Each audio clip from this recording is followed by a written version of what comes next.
మళ్ళీ నా స్థితిలోకి వెళ్ళిపోతున్నాను రా, పడవెక్కేస్తున్నాను, సముద్రం ఏ సముద్రం గలిలే సముద్రంలోకి వెళ్ళి చేపలు పట్టేయాలనుకుంటున్నాను.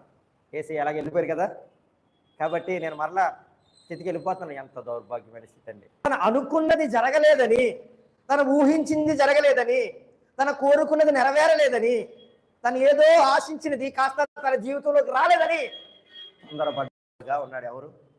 పేతురు. వదిలిపెట్టిన దాన్ని మరలా పట్టుకోవడానికి సిద్ధపడ్డాడు. బిడ్డలారా, నువ్వు విడిచిపెట్టింది మరలా పట్టుకోవడానికి సిద్ధపడవద్దు. ఎప్పుడు సిద్ధపడద్దు.